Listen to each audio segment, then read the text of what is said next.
Okay, I've never talked about the quartering in my life. I don't care about this guy. I think he's a grifter. He can go get Charlie Kirk for all I care. You know, the reality is the movement is going to be better off without these kind of like centrist, left-leaning grifters trying to like police the right. Okay, you know, we need to decentralize. We need to focus on what needs to be done. We need to be focusing on like getting the general public against the establishment. People like Jeremy, I almost said Jennifer. Jeremy Hambley can get fucked. Okay. That's my take on the quartering, okay? Not only do I think the flagging is bad, like I would go so far as to say his entire channel and his entire existence is bullshit.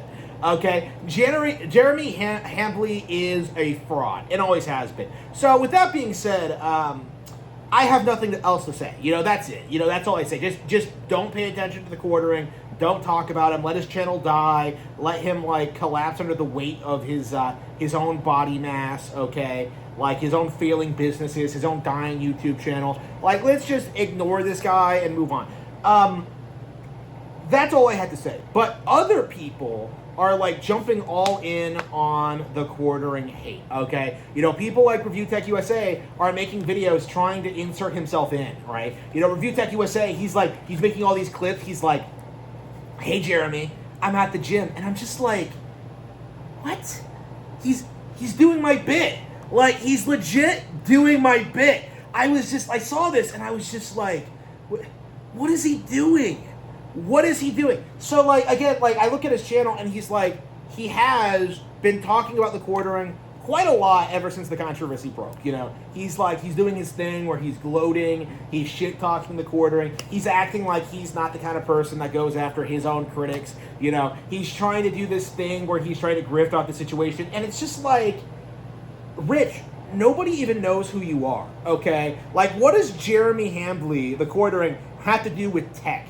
I guess he's a YouTuber, and I guess, like, you share a platform, but, like, what does he have to do with reviewing tech in the USA, okay? Like, what does that have to do with him? I thought ReviewTechUSA was making its glorious comeback. I thought you were going to be talking about tech. I didn't think you would be talking about some fat guy lusting after his female co-host, okay? You know, some fat guy desperately trying to bag Melanie Mack, okay? It's like, who cares? Like, who the fuck? Again, this is kind of my mindset. You know, when I see like anyone making fun of the quartering, like, it's just like, well, why did you follow this guy to begin with? Like, why did you care? Like, this guy isn't legit. He's not hardcore. You know, he's a grifter. You know, he's a remnant of like the Gamergate days where you had like a bunch of like raging leftists who thought they could grift off of the rising right wing by pretending to be on their side, okay? You know, Jeremy is a very good representation of what, like, right-wing grifters were like 10 years ago. And thankfully, we've kind of moved past that. Thankfully, more people are starting to see through his grift.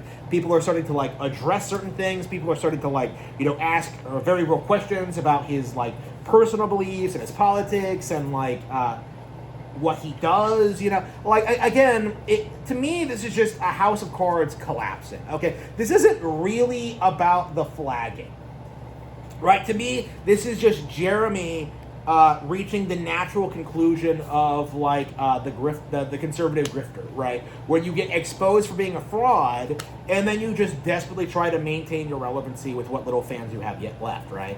Like, again, we've seen this happen time and time again over the past decade with Ethan Ralph and, like, you know, pretty much everyone from, like, the sector. But, like, the fact that it's finally happening to the quartering is glorious. It's definitely something I'm very happy to see. But again, like, do you have to make videos about it? Do you have to talk about it? Do you have to, like, care? Like, I guess it's the only possible way that you can, like, get a semblance of attention on your channel, right? Because, you know, I probably get more views than ReviewTechUSA without even really trying. You know, I can, like, breathe into a microphone and get more views, okay? Like, I am just so much more successful than ReviewTechUSA at this point in time that I don't need to talk about the quartering. You know, I don't need to talk about Jeremy Hambley and how he wants to bang Melanie Mack, okay? Like, it's not important, and there's nothing really worth discussing about this. Like, obviously, the immediate response to this should be a quick unsubscribe and maybe a block, and that's it.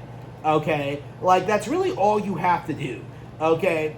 And I didn't even have to do that because I have never watched a quartering video. I don't follow this guy. I don't care about what he has to say. Like, I understood pretty intuitively just by looking at him that he is a neckbeard. Okay? He is someone that has just mismanaged all the success in his life to just kind of like become a terminally online grifter and just inevitably fail. Okay, he's a lot like ReviewTechUSA in that sense. You know, like they're really very fundamentally similar. Like, you know, they're the same like old, balding, like obese, like man children obsessed with like PC gaming and just, you know, being degenerates. Like again, like they're basically the exact same person. There's no real distinguishing characteristics between them. So like again, I don't understand why Rich has this mentality where he has to feel that he has to comment on like what happens in conservative grifter circles, okay? Because he's not a very good political commentator. He's not part of the community. He doesn't have anything to add about Jeremy or anything he's doing. Like, he's just desperately trying to grift. It's like he's trying to be like the left-wing guy in the sector. Like, it's like he wants to be like the left-wing Kino Casino. He wants to be like that guy. And it's just not working for him. You know, like, you look at what he's doing. You look at, like, you know, him making videos. You look at, like, just how terrible he looks. And, like, what you get is just this guy offers nothing of value to the discussion, okay? Like, again, I won't even, like, go to ReviewTechUSA for tech reviews, okay? You know, I'm American, and I won't go to ReviewTechUSA's for tech reviews. Like, why exactly would I go to him for hot takes on, like, Jeremy Hamlin, okay? Like, why should I listen to this guy when there's, like, undoubtedly dozens of other creators, you know, who are way more reputable, like people like, you know, Kino Casino, Side Scrollers, you know, even Darkside Phil, I bet, would have a more nuanced take on Jeremy Hamlin than Rich, okay? Like, that's kind of my mindset on this. That's kind of what I think, you know, looking at, like, Rich's desperate attempts to, like, grift off this, is that, like, who even are you? That should be, like, the immediate response whenever people look at, like, you know, they do deep dives into Jeremy Hamlin, like, oh, I'm gonna do a compilation video, and I'm gonna look at every single YouTuber who's covering Jeremy right now, and you, like, you know, you scroll past Kino, you scroll past Side Scrollers, you scroll past Brittany Venti, you scroll past Alyssa Clips, you scroll past you know, everyone else who's doing it, and then you get to the very bottom of the YouTube search results. You see, like, ReviewTechUSA, and you're just like, who is this guy? Like, I can't put him in my compilation video. And then you put literally everyone else on there, and Rich goes completely forgotten because he's just a nobody. Like, nobody wants to watch ReviewTechUSA. You know, if he was put into the compilation video, he would, like, tank the views for it just by being associated with it. Okay, people are going to see his face, and they're just going to instantly click off out of pure revulsion. Okay, that's the end result of, like, ReviewTechUSA's quartering grift, is that nobody wants to hear what he has to say.